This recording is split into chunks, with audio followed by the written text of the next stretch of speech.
Okay. Welcome, everybody. Welcome. Luckily for all of you joining, my voice is like 70% back. The last 2 days, my voice took a leave of absence and didn't send me the memo, unfortunately. So we're almost back into working order with the voice. As you guys have seen on the previous webinars we've done, I have Alden and Kevin here who are part of the Team BC sales team, and they're going to be kind of joint hosting this webinar with me. And that's been the new format that we're going to do. We're going to present some information, ping pong back and forth. And to even get right into it, before I start with some other announcements, what you said there was one key word in everything that you said, Alden. Did you catch the word? What they feel. Feel, right? And we'll get into that during the webinar. But whenever somebody says, I feel that, pay attention. Because if they made a logical decision based on what they believe to be information and they say, I feel, okay, first of all, when you say I feel, you're referring to an emotion. Not selling because you think the market is bad. Is that an emotion? No. So we don't even know how to communicate properly. So that person, that's a live example. Write this down, ladies and gentlemen, because this will change your life if you understand what I'm saying. They're grasping at straws to come up with an explanation. That's why they said, I feel, and a bunch of stuff. That's not an emotion. That proves to you up here, they don't know why their home didn't sell. And they're giving what they believe to be a rational explanation of what they're trying to figure out. That right there lets you know they don't know. So what do we do incorrectly? We try to attack those statements logically. But that's incorrect. You need to understand it from a step behind that. This is why I geek out so much about communication. How they linguistically put that sentence together lets you know they have no idea. So you can move forward calmly and confidently saying, hey, this person may believe that. They're trying to rationalize it, but that's not the truth. No, I don't have a cold. I haven't been sick. Oh man, I can't remember the last time I got sick. I just lost my voice. It's weird. Probably because I talk too much. So let's roll in. First thing I want to announce to you guys real quick. If any of you at any point throughout this webinar, or even presently right now, need help with objection handling or something, and you need more hands-on help, this is what you can do. And I'm going to announce this throughout the webinar. You can go to my Instagram. I don't know if you can see it. Bryan Casella. Fucking reflection. So basically my name here, BRYANCASELLA, right? Right here. Go to my most recent reel, this one, and comment skills, and we'll reach out to you to have a private conversation with you, okay? Go to this reel that you see here, the most recent one, and type skills in the comment section, okay? You can do it at any time. When it comes to objection handling, right? So we brought up that first point, feel. When you guys initially get your first objection, I want to start like this, and I'll pass it to Alden first and then Kevin. When you guys get your first objection, regardless if it's in the beginning of the call, in the middle, or the end, what's your immediate thought process the moment you get your first objection? Like, what's your immediate reaction? I don't even really think of it as anything. To me, it's just a part of the call. Like when you, especially for expireds and for sale by owners, like I literally expect it. You're almost never going to get a call where they don't give you an objection. And it's really a good thing. And you mentioned this in some of the lectures, BC, where you're never going to, if they don't give you objection and they just constantly are giving you yeses, or if they're literally not interested, they're just going to hang up on you. Mm-hmm. Right. So it's just like, to me, it's just a part of the call. So not only do I not get thrown off, it's just I expect it. Yeah. To add to your point, before we pass it to Kevin, oh yeah, I'm calling about your house. No, I don't want to sell. And they're staying on the phone with you. If they really didn't want to sell and they weren't interested, would they stay on the phone with you? No. Mm-hmm. So it further proves your point. Kevin? For me, I get excited. I'm like, hey, to me, it's like, hey, this person's telling me they want to work with me. I just kind of have to figure out what it is that they don't like about the situation. And then that is the objection in itself. So it requires a little bit more digging, but as long as you're able to dig to that, for me, like I said, I get excited. I'm like, hey, here's my chance to shine. Let me show this person why I can be the best person to help them. Yeah. And I'm glad Kevin added that, because the reason I asked this first question is that's the first thing, right? How you respond to the initial objection or the first moment where they say no, or they challenge you, however you want to, categorize it, that says a lot. Because if you immediately think, uh-oh, or you become standoffish, or you get too nervous, or you fumble a little bit, that's going to come off in your responses. So in those moments, even if you say the right words, it's not going to come across properly and have the proper conviction, right? And that was a big hurdle for me in the beginning, was I would be thrown off, right? I'm like, oh man, like, why can't they just say yes and agree? So to Alden's point, I almost wanted them to only say yes. But see, that's a deeper rooted problem, because now you're coming into a call trying to force your expectations on people, right? I'm handling some of this internal stuff for you guys in the beginning, because nobody talks about this stuff, and it's paramount in your ability to handle objections, right? Having an understanding of their psyche, and then making sure that internally you never bend, break, or shake, and that's a focus for you for every call and interaction. That's already probably more than half the game right there, right? Like anything they give me, it's not going to elicit a uh-oh response, right? We know within a sale, you can get yes, no, or anything in between, and you need to be prepared for anything.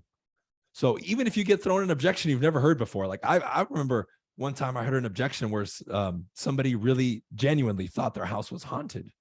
I'm serious. I ended up selling that house, by the way, but the seller was like, I don't have anybody giving me an answer on what to do with the haunted house. I said, look, at the end of the day, right? And then we got into it. I was like, have you had experiences? Okay, we can talk to the buyer, but really it's about making sure that we position this home that even if that's on the table and people know, that it's still valuable enough for them to buy it, right? So will it potentially complicate things? Sure. However, it can still be sold. And that's what you want, right? I never heard that objection before, but I said, you know what? We'll figure it out.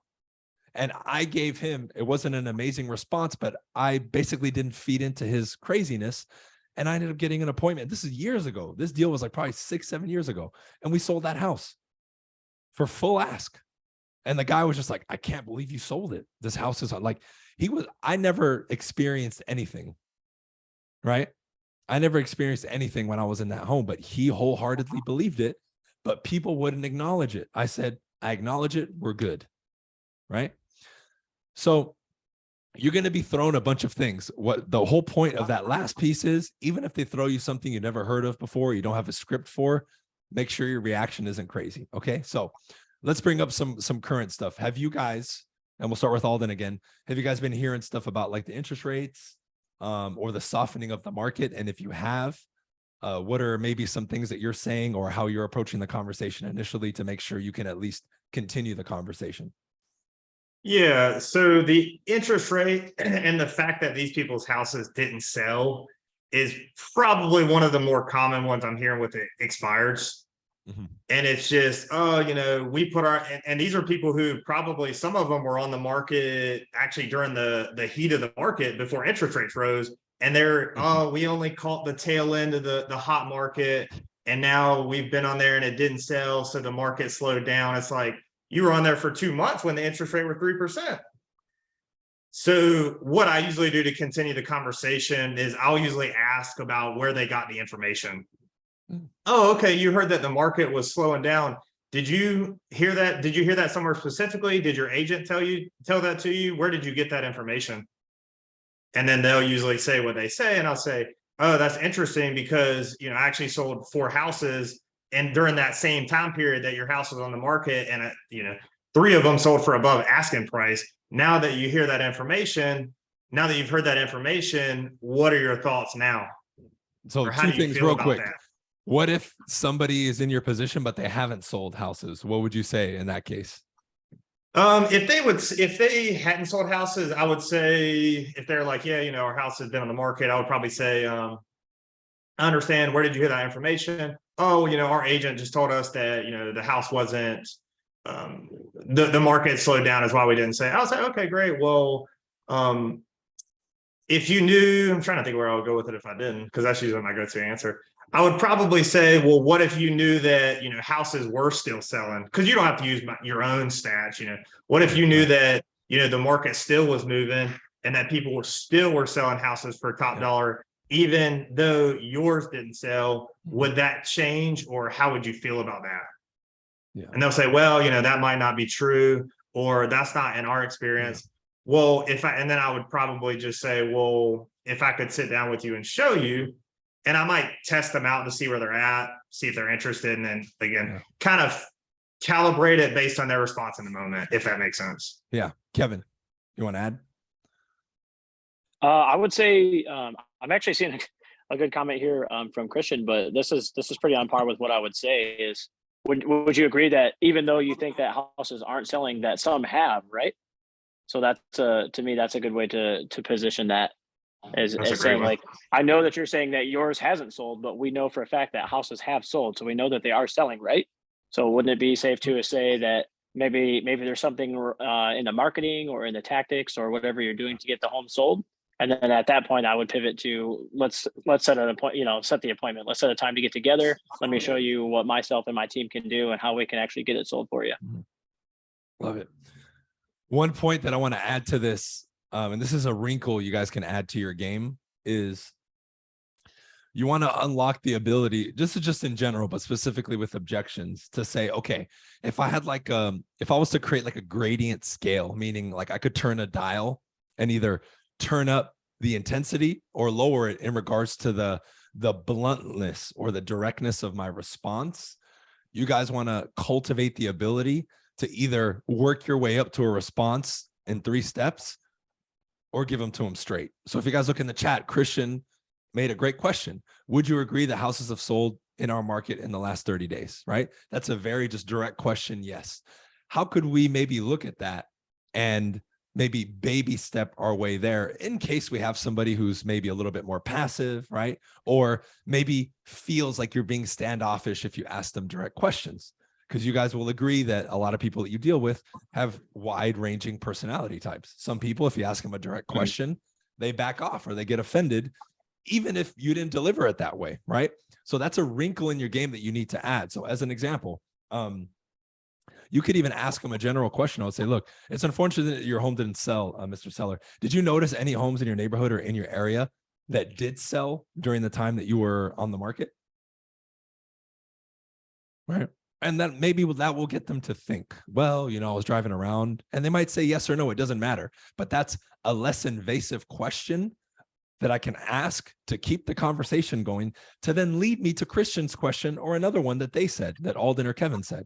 So great. So other homes have sold. Now the question becomes, really, what was the disparity there, right? Because when we look at it objectively, during the same time you were on the market, someone else in your exact neighborhood was able to successfully get their home under contract and yours wasn't. So if we start digging into this situation, aside from the shifting market or the interest rates, what else do you think? If we were to go through the whole home and the situation with the fine-tooth comb, what else do you think specifically maybe wasn't addressed or could have been addressed a little bit better? Now I gave you a long-winded answer, right? But this is a way for me to open up the conversation a little bit more in a long-winded manner versus just giving them a blunt response, right? And this is one thing that you guys always have to be fine-tuning in your game. There's going to be the people that you have to kind of slowly, step by step, walk them with your questions. And there's going to be other people like me, dude, just give it to me straight. Don't bullshit me, right? You want to come over and you can sell it? Okay, Alden, you got 10 fucking minutes. Let's go. And I'm starting the timer as soon as you walk in. That's the type of person I am.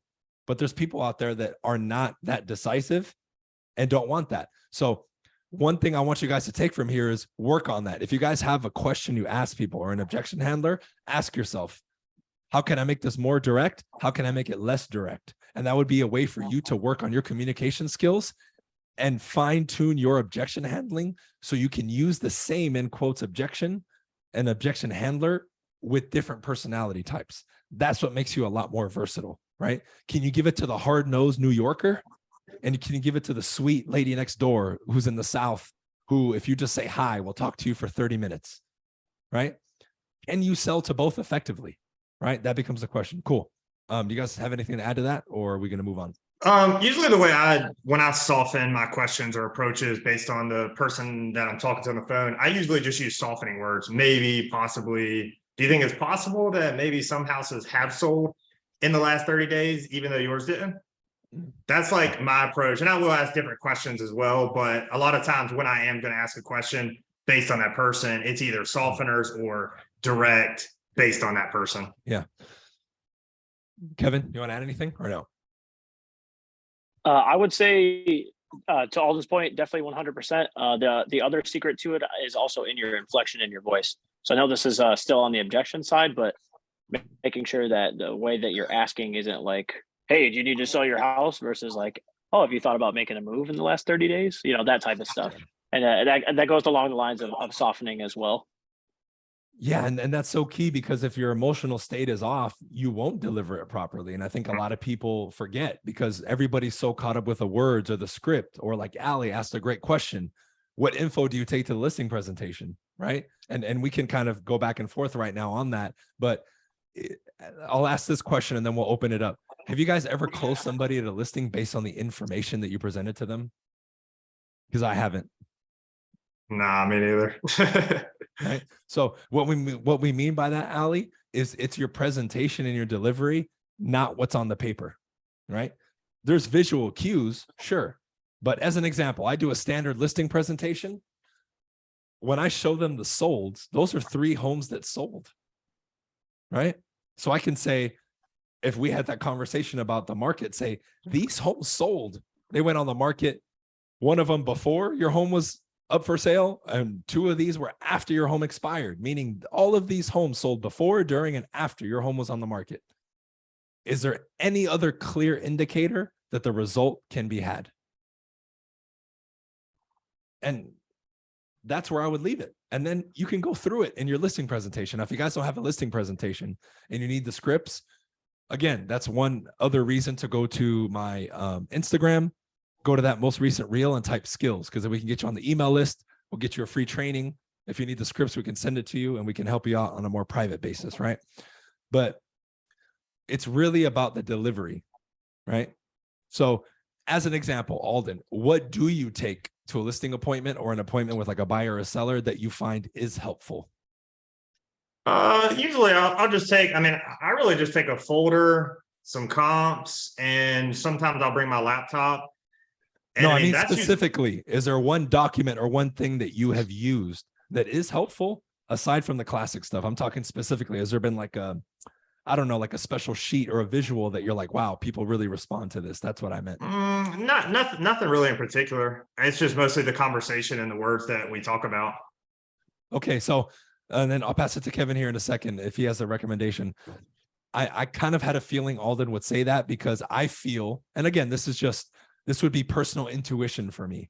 Mm-hmm. I noticed that the more confident and the more skilled that I got, the less I would look at things outside of me to be what convinces people, right? That's the exact way I view it. Yeah, if you guys get what I'm saying, like there's never going to be a sheet that I hand somebody, they're going to say, oh, you gave me the sheet? Oh, okay, Alden, yeah, you're the agent, right? Forget everybody else. What you just showed me on the sheet is, right? It's always you. It's you, right? You have anything to add, Kevin? I would say not too much on that side.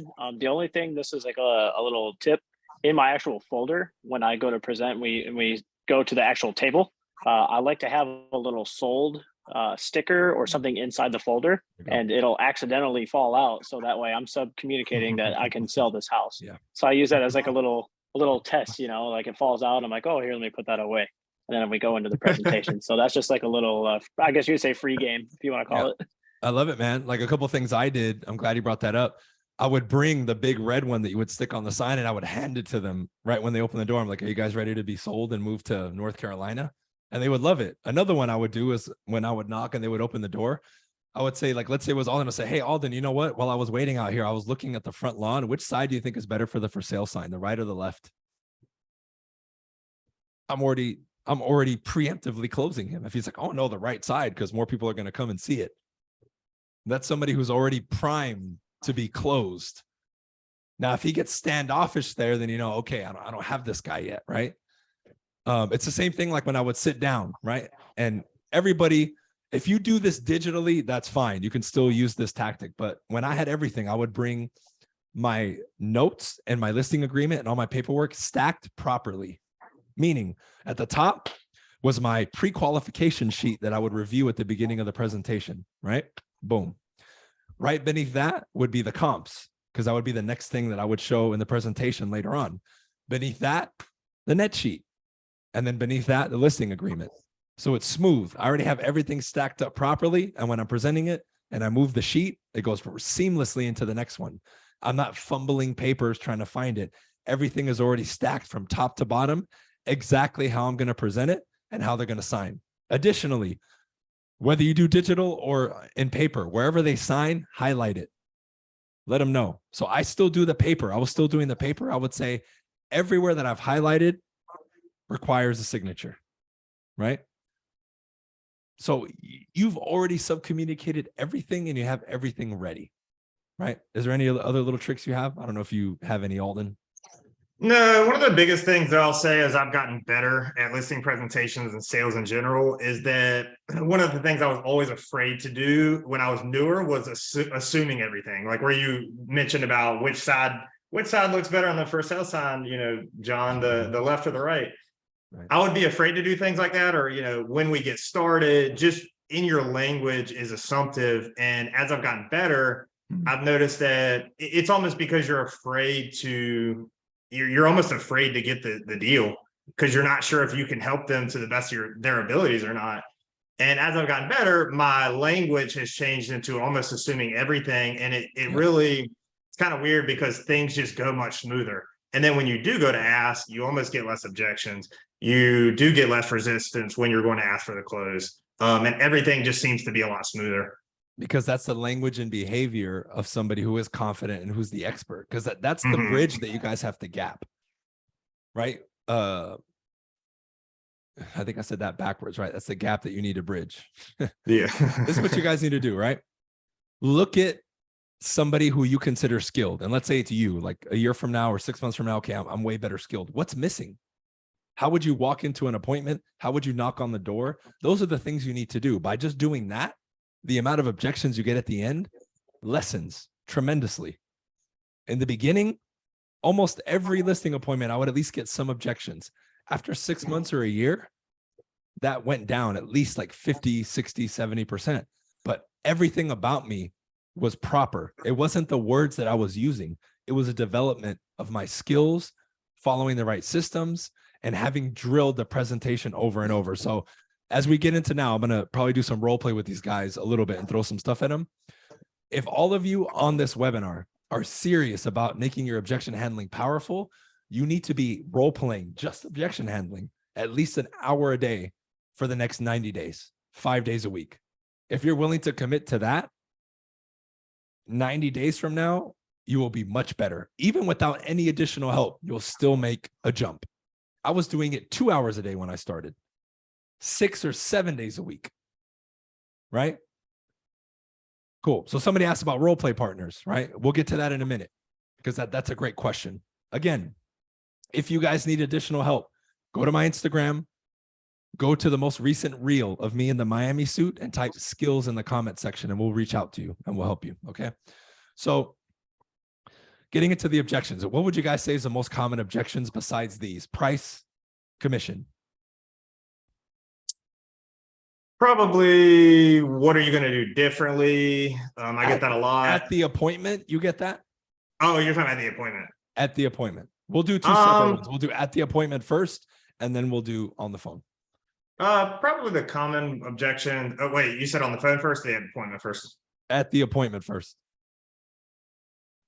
Probably, you know, what's funny is like, I would say probably the biggest thing that I get, it usually comes down to commission, but a lot of times you'll go through your appointment and, you know, they're listening and they're hearing you out. And then at the end, you'll go to ask for the signature. And this is like how it would go for me in the past.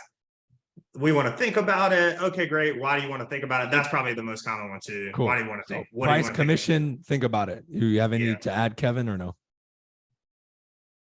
I want to think about it was literally what I was going to say.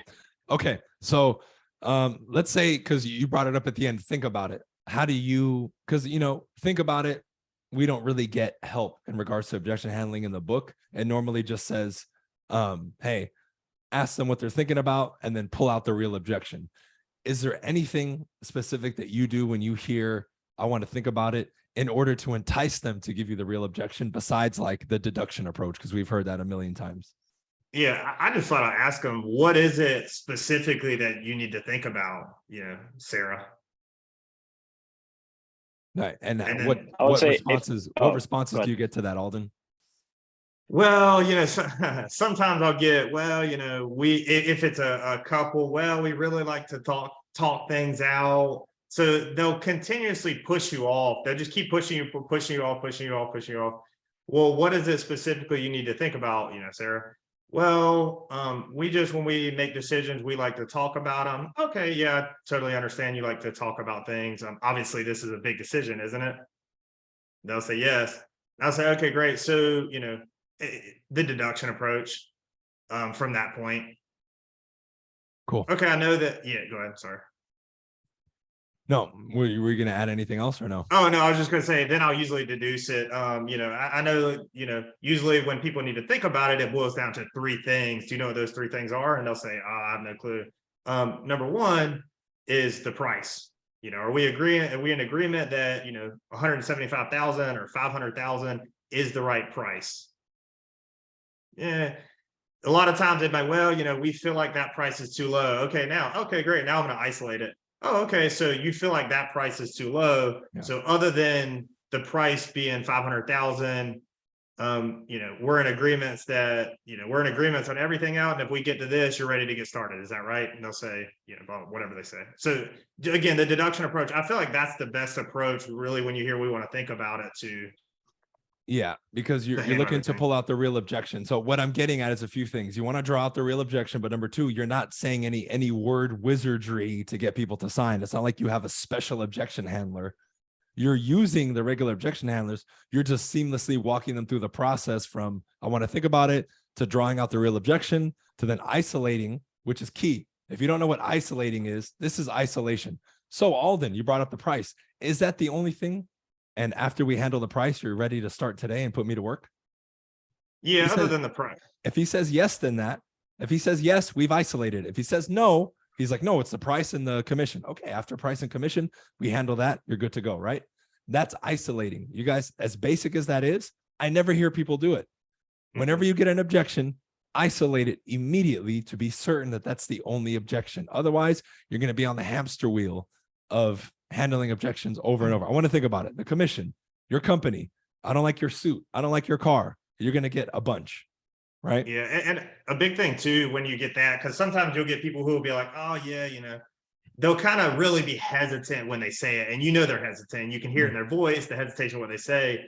So I will always acknowledge that situation too. They'll say, maybe like, yeah, it's just or you say, is it just the price, Mr. Seller? If everything else is good, then we're in agreement. You're ready to get started. They'll say, I think so. Well, and then I'll just acknowledge the situation. It sounds like there might be something else. What else is bothering you, Mr. Seller? What else is there that might stop you from getting started that we could cover today that might make things easier for you to make the decision? Something along those lines, but acknowledging it when you hear the hesitation. Yeah. So one thing I want to add real quick before I pass it to Kevin is this: whenever you guys are in those situations and you want somebody to open up, and you want like a get out of jail free card, this is something that I say that works 100% of the time. I say, okay, let's say they're being, we're going to talk about it. Like we just like doing it in private, and they give you that runaround. I say, look, I'm glad you're bringing this up, Mr. and Mrs. Seller. You know why? Let's say I leave, and maybe not even tonight. Let's say tomorrow, one of you brings something up or has a question, and I have to be present to answer it. What are you going to do?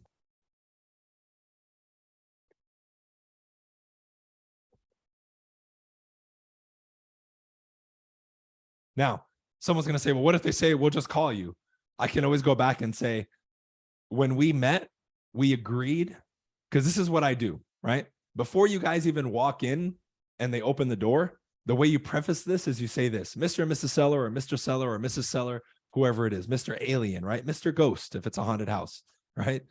You say, thanks for having me over. Look, at the end of tonight, right? The whole goal is for us to decide tonight, if the right thing is for us to work together. Whether yes or no is totally fine. We just want to arrive at a clear decision. Fair? Always ask that question, because now if they bring this up at the end and they say, oh, we'll just call you. Mr. and Mrs. Seller, remember we agreed at the beginning that we would make a definitive decision tonight? What if you forget things later tonight or tomorrow? What if I'm not available to answer your question? Then what are we going to do? The reason I ask these questions now is because I'm here and I can address every single last one of your concerns, which is ultimately what you would want from your agent, right? Who's going to then tell me no after that? At the very least, they're going to say, well, it's the commission. Oh, well, it's the price. And just like Alden said, you can walk them through the deduction approach. But what happens for 99% of agents is you get uncomfortable and then you give them the out and you leave.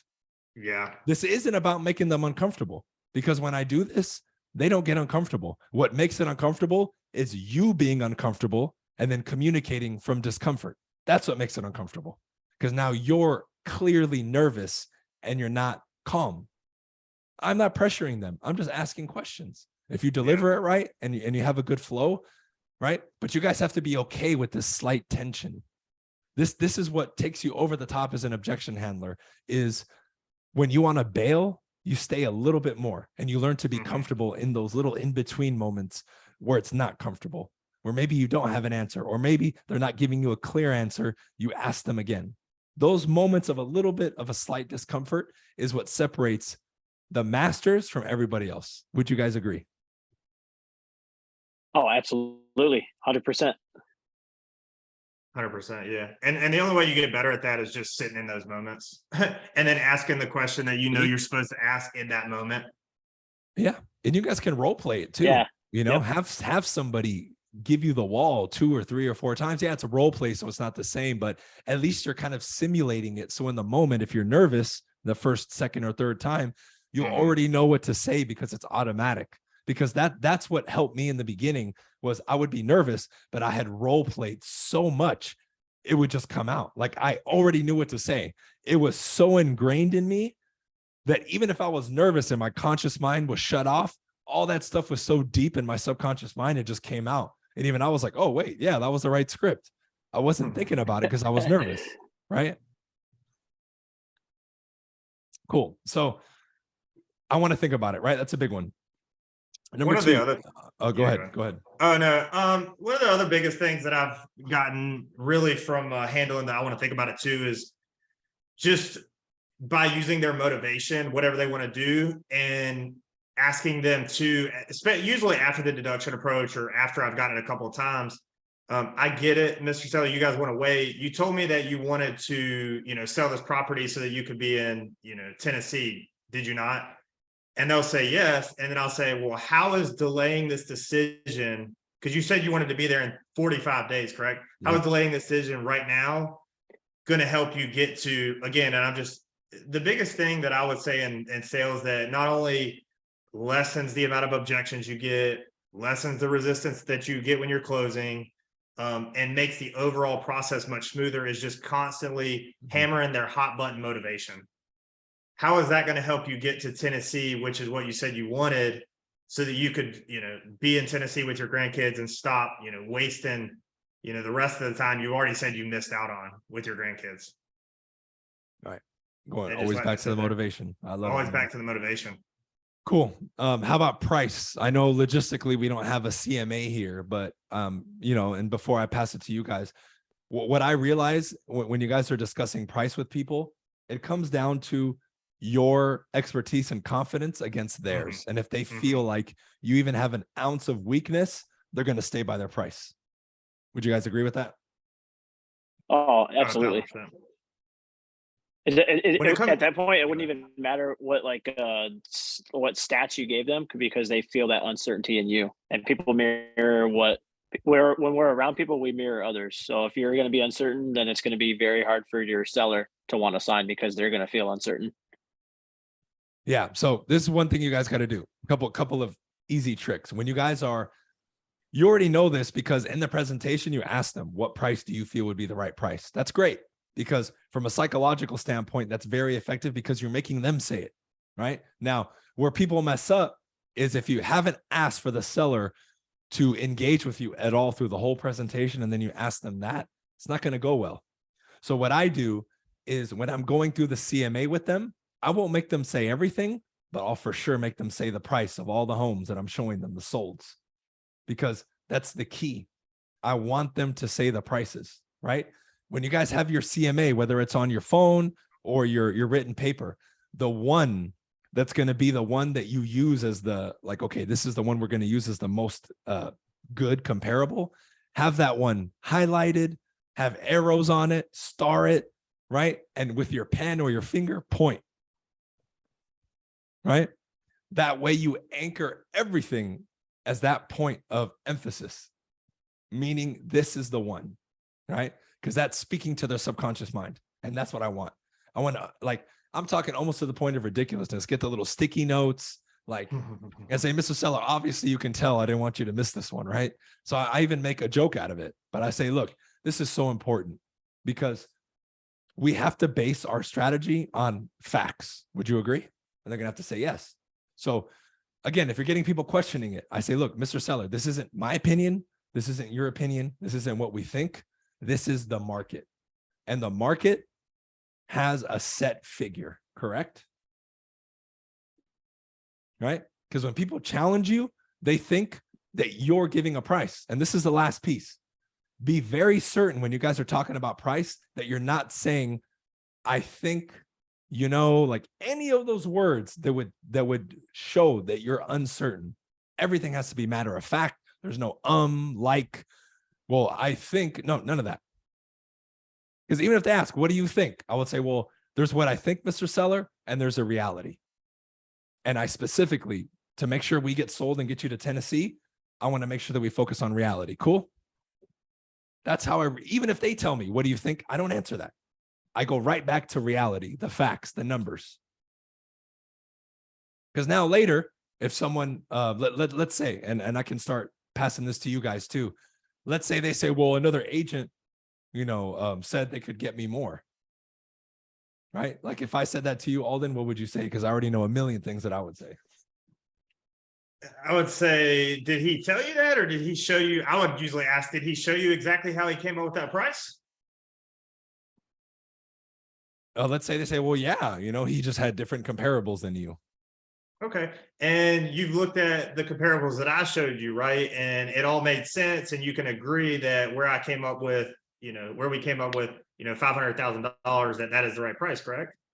And so yeah. I usually bring it back down to, me when and like why this makes sense based on what I'm telling you. And usually when I run price scenarios, I usually run like hypotheticals. Okay, great. Well, let's say that we do put, let's say that this guy put your house on the market for $550,000, which he told you he could sell it for, right? Mm-hmm. Well, let's say that, you put it on the market for that price and, you're on there for 2 weeks and you don't get a single showing. Are you going to be okay with that? Whereas, are you going to be okay when he comes to you 2 weeks later and he says, you know what, we need to make a price adjustment downward. So now you've been on the market 2 weeks and you're chasing the market downward. Does that sound like it would be a good scenario for you? Yeah. That's usually the way I would do it, personally, but. Yeah. I mean, there's so much. Did you want to add anything, Kevin? Yeah, I would say, I would ask them, okay, cool. First, you want to find out, did this agent tell you that over the phone, or did you actually meet with them? Like if they're not meeting the same way that we are face to face, their point is moot. Someone can talk all day, but talk is cheap. So you want to show them the actual data. From there, the only other thing that I would say is sometimes agents that are desperate for listings, or sometimes agents that really need a listing, will tell sellers an outlandish figure just to get the listing. So again, you want to ask these people, hey, this person that's giving you this information, what are their stats? How do they compare to what myself or my team, if you're on a team, what my team is doing? And that's how you can get over that with just your figures. That's good. The whatever it takes line. You know that some agents will do whatever it takes to get listings. Do you know what I mean when I say whatever it takes? Like usually, because I remember you telling me that, and I've used that once or twice in listing They'll appointments. do So anything. Yeah. they'll do anything. Yeah. Yeah. So that is something I've used Yeah. once or twice in listing appointments. But Right. There's a few more, right? Like one, I would say, okay, this is another one that this hits people emotionally, but it's very much so rooted in logic. I would say, okay, Mr. Seller, this last comparable that we agreed on and that's on this list for your home, right? They're going to say, yeah, what about it? I said, okay, we're in 2022, almost 2023. All of this, it always has been, but even more so now, it's readily available to anybody who pulls up their phone. Yes. I'm going to say yes. It's public information at this point, right? And it's everyone can see it. Meaning buyers coming to your home already know this prior to walking into your house, correct? So you list it with the other guy at this price, 10% higher. And a buyer loves your home, that buyer who's going to be like, we want to submit an offer. And they walk up to you and the agent and say, hey, this same comp sold 2 doors down for 500, but you guys want 550. We're going to submit an offer at 500. What are you going to tell them when they say, why should we pay you 50,000 more for your home?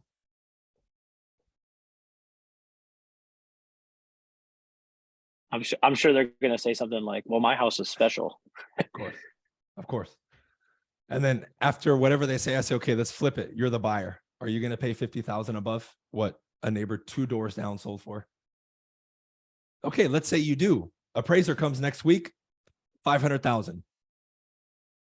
And the seller says, I'm not going to budge. You have to come 50,000 out of pocket. Are you going to do it? Right. And let's say they take it to the extreme. Well, we're looking for that needle in the haystack buyer. Say, great. You know, I can go to Vegas as well, but am I going to win? So the question becomes, you want to be in Tennessee in 60 days, Mr. Seller. Are you willing to roll the dice on that? Goes right back to the motivation.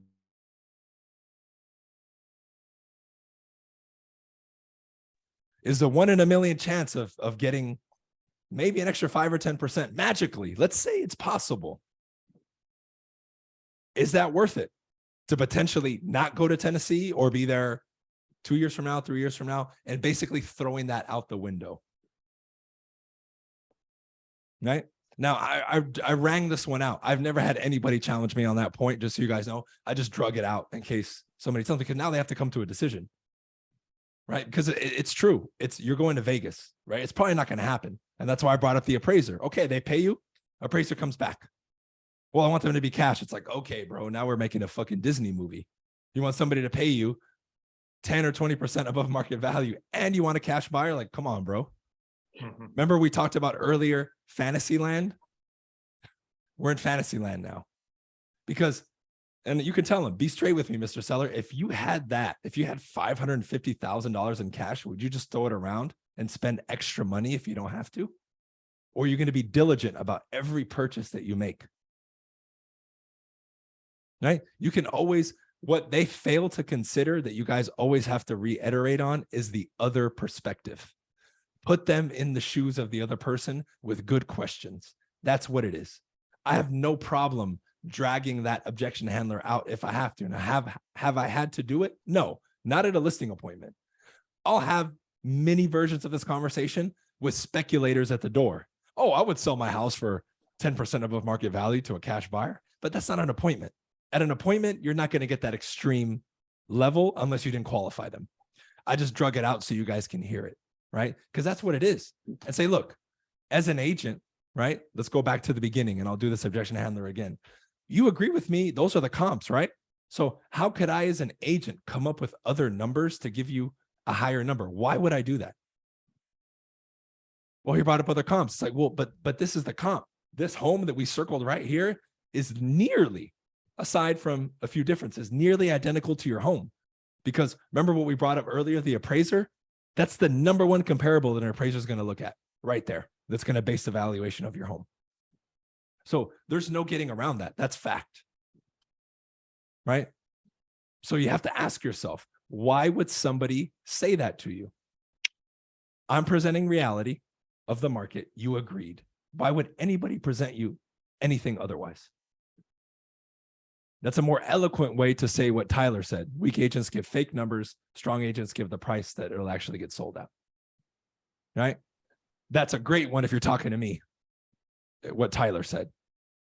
Right? If you're saying it to probably half or 3/4 of your clients, it's not going to be as effective because it's too direct. It's a good one if used correctly.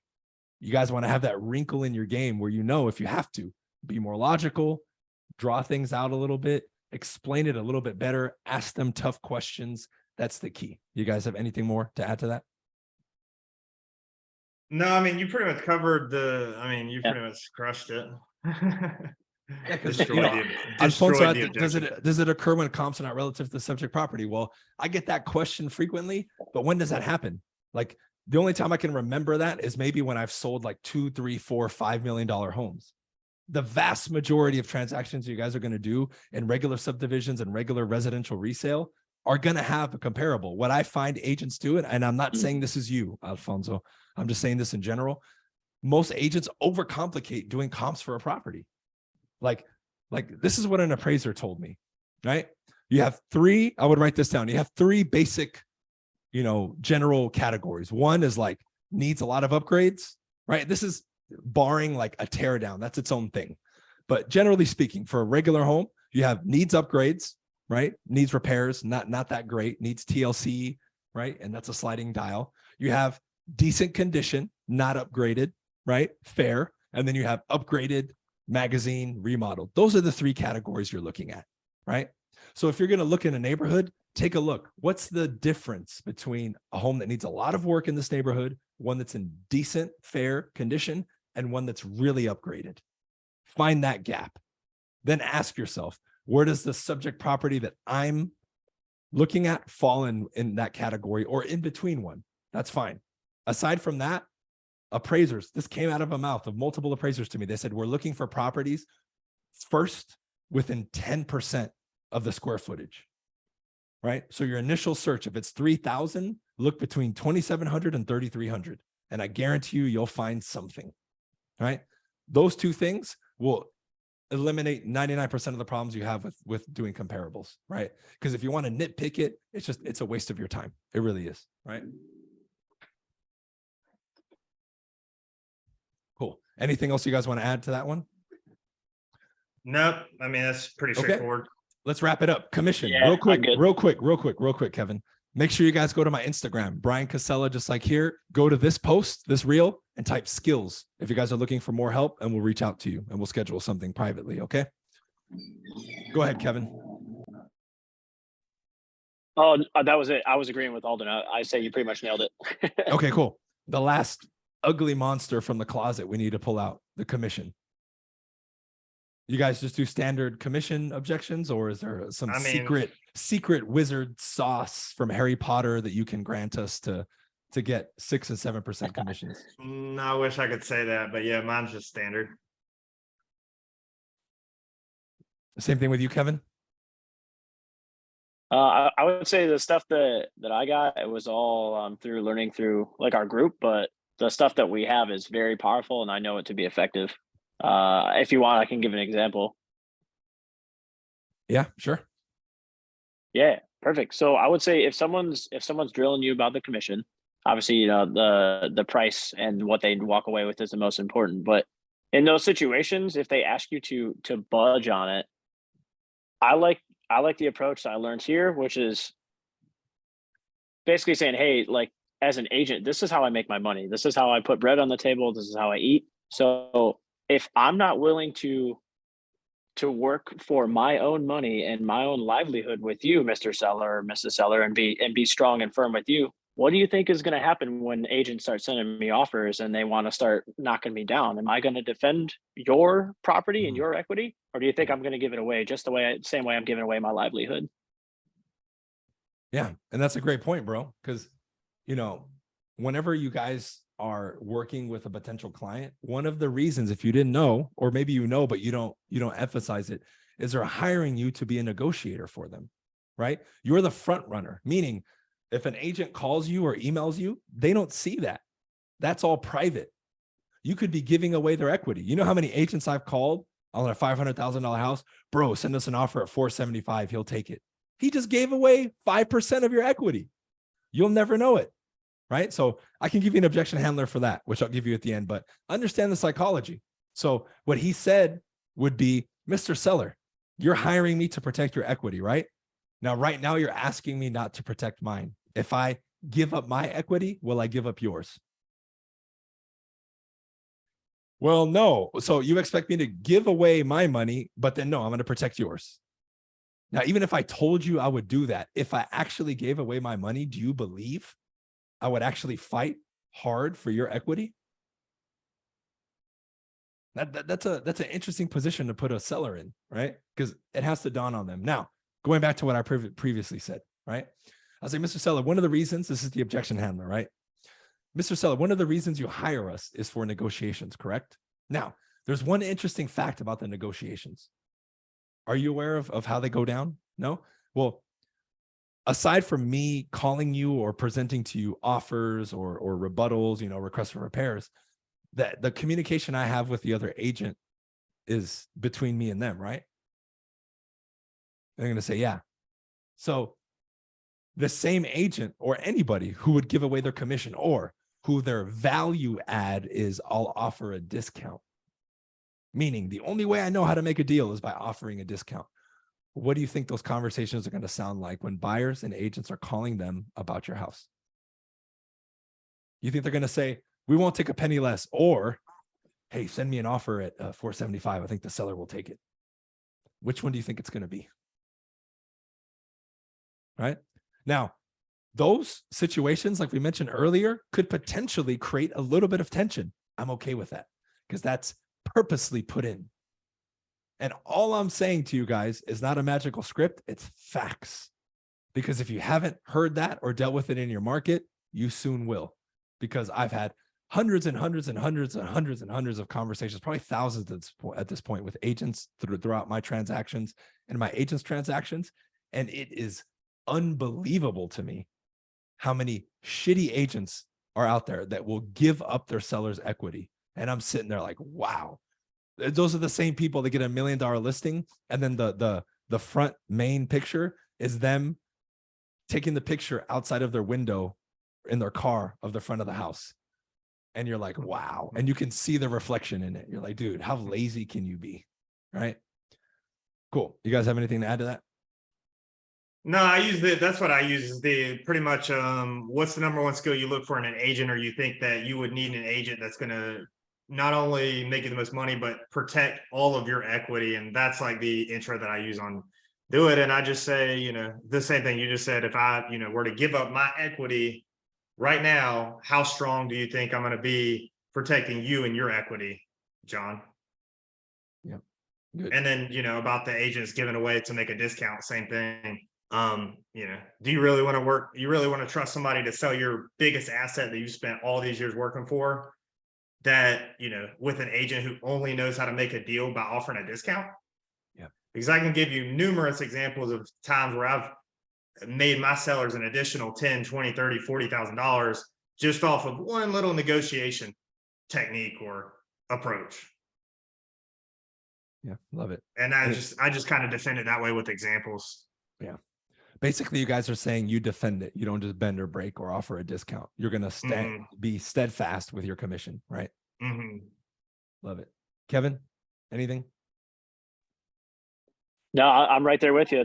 I think that's such a powerful and effective tool to say, like, look, dude, you're hiring me to protect your equity and your assets. And that's what I'm here to do. But I'm also going to protect mine because I know I'm worth every single penny. And that's the best way to put it. And then from there, you just let your mouth be closed and let it marinate in their mind, Yeah. They'll figure it out.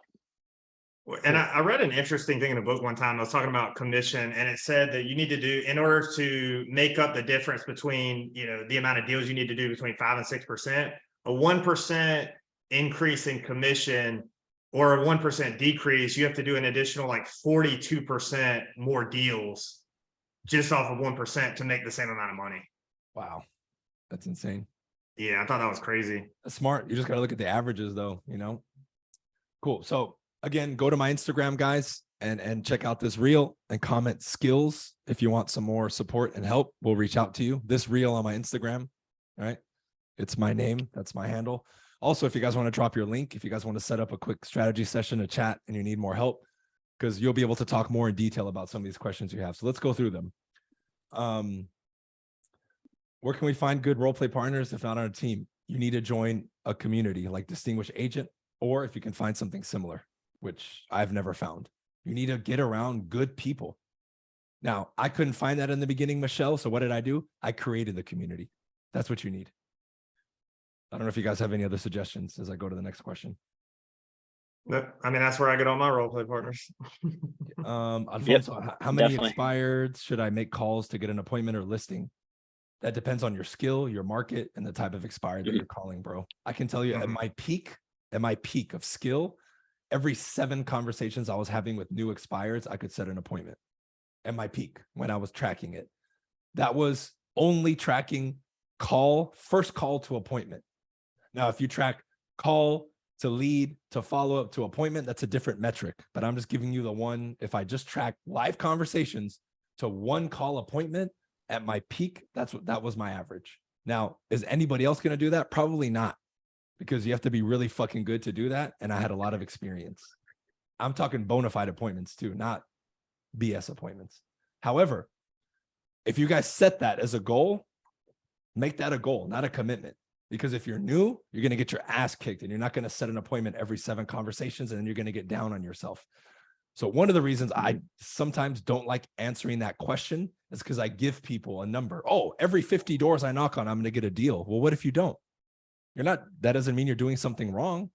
You guys have to understand that these numbers are averages. There was days where I wouldn't set appointments with expireds. And then there was days where I would set 3 or 4 in 1 hour. The average was 1 out of 7. You get it? Cool. Will this recording be sent out? Yes. Method of objection handling to set appointments for non-expired listings. I don't know if you guys have anything to add to that. I would just say you guys have to have a basic follow-up script and use their motivation to set the appointment. Okay, we're about a month away from you wanting to get your home on the market and ready. Let's put something in the calendar, right? Like objection handling. I mean, what objections would they give you if it's a non-expired? I want to talk to the wife. Okay, great. Go talk to her. Let's pencil it in and I'll confirm with you tomorrow for 5 p.m. Cool. There you go. What else do you guys get from non-expireds? I mean, anything that I get from a non-expired usually is just going to be either like, I'm just going to find out what exactly is holding them back. You told me that you wanted to sell. You mentioned last time we spoke, you wanted to sell, in 45 days, or you wanted to be on the market in 45 days, correct? So if that's the case, then we need to get the process started now. When are you available? And if they say no, it's like, well, you just told me that's what you wanted. What's stopping you? What's holding you back from, what's the real objection, Mr. Seller? Yeah. I think for me on the non-expired side, especially right now during the holidays, you'll get a lot of people that say they're just going to wait till next year, or because of the holidays, they feel that they're not going to get the exposure to their home, which is a complete farce. That's not true at all. Yeah, absolutely. That would just require us gathering our data and knowing our facts, right? Like if somebody says they're going to wait, because, people don't sell during the holidays.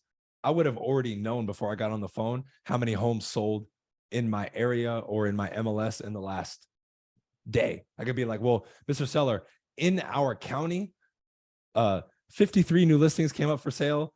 150 went pending, and there was 300 closed sales just in the last 24 hours. So what does that tell you about our market today? Right? But that would require you knowing that number, right? This is how you get past some of those objections. Another one, throw this line to people that tell you they don't want to set an appointment. What's the biggest disadvantage to you setting an appointment with me today, Alden? Yeah.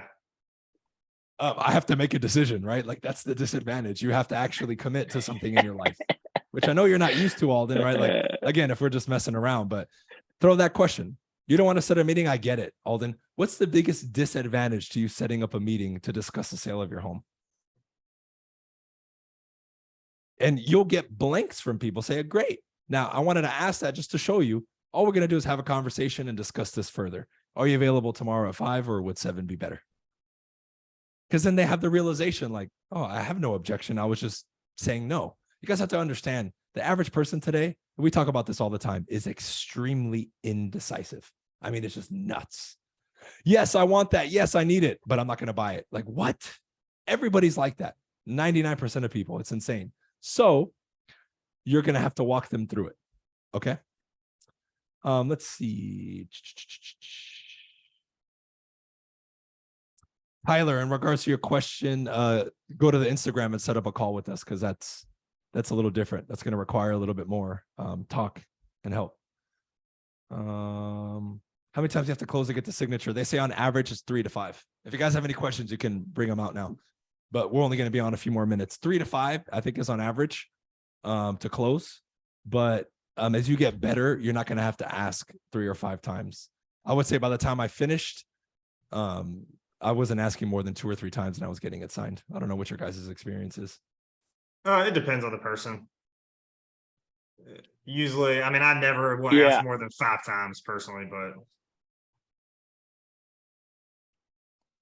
I think that's just kind of the secret of sales, right? Like very, very rarely are you going to get somebody who is ready to go right now. If you do, that's kind of like a unicorn. Consider yourself lucky. You landed a unicorn, you know? Other than that, you may have to put them in your database, but if you're willing to get the appointment, they're willing to meet with you. That's really the gold in this industry, is setting those appointments and then building your skills to the point that you're closing them. Yeah.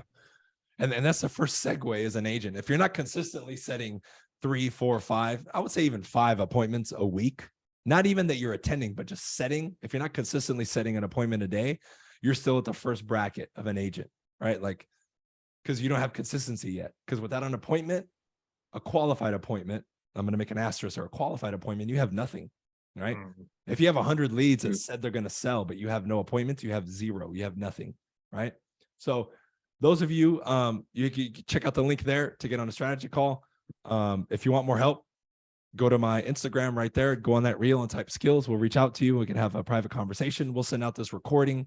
If any of you guys have more questions about, myself or anything we can offer you, the community, distinguished agent, or any of the stuff that we have to offer, you can also reach out to myself or Alden or Kevin directly. You can set up a strategy call. Just make sure you let us know, and we'll schedule accordingly with you guys. Okay. You'll also get an email follow-up with all this information as well. Okay. Any final words of wisdom, Alden, Kevin, before we wrap up? The biggest thing I would say in today's market is, a lot of times when I am making these calls, the biggest thing, like, I'll almost disqualify the person multiple times just to make sure that they are serious. Because if you go on these appointments with expired for sale by owners who are just in la la land, yeah, that would have been cool. Maybe like, the last year, maybe even, the last couple of years. But now, if people aren't seriously motivated and they say, I'm ready to go and I'm ready to sell the property, you need to have serious, or you're just going to be wasting your time. I would say for me, the big one, don't take anything personally. Don't take anything personally in business. Just do your due diligence. But to Alden's point, when you got somebody who just seems like they're gung-ho about a certain price, or they're just not willing to move forward or whatever, try flipping the script on them. I know that's just something we learned, is negative suggestions. You say, okay, well, great. It sounds like you love your house. Why would you want to move then? So don't be afraid to use the question in the opposite way and see how they respond to that. Right. Yeah. Cool. And all right. Anything else? Reach out to us, comment skills on that reel, schedule the call with Alden, but we'll send you guys a follow-up email as well. All right. Peace.